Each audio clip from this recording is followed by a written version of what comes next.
Kia ora. It's Hannah Regan here. I just wanted to take the opportunity to make a point about endometriosis education. I was suffering first from endometriosis at the age of 13. I was not diagnosed till I was 23.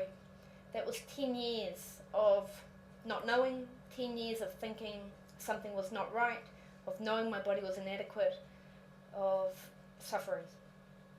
If I had had access and opportunity to be informed about this disease and that didn't also suffer from the diagnostic delay in terms of identifying where my issues were emanating from, then that could have potentially been 10 years that I wouldn't have had to suffer in the way that I did.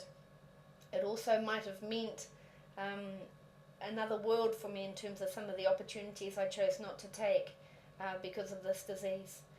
The Me program that goes into schools and works with schools and works with young girls to support them through this issue, but will educate them in terms of being able to identify the symptoms of the disease so that they can answer the questions that I wasn't able to answer.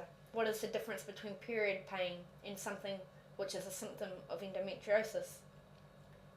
That kind of information, those kind of tools, to have them at your disposal, I think is something that we should not even question in terms of accessibility for our youth.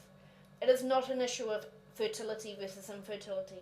It is not an issue of cosmetic surgery.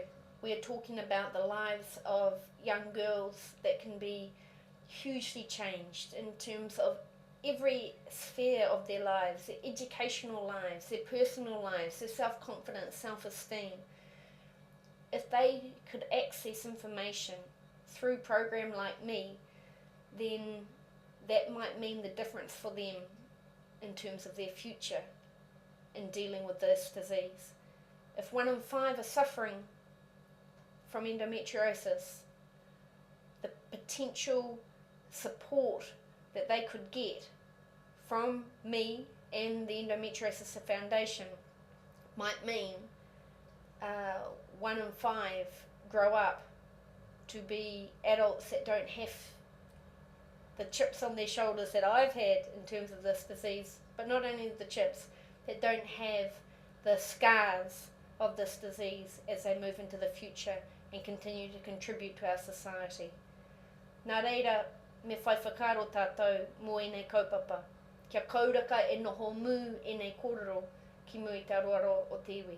We need to think seriously about supporting educational programs like me within our kura, within our schools, so that this does not remain a silent disease within our communities. Kia ora.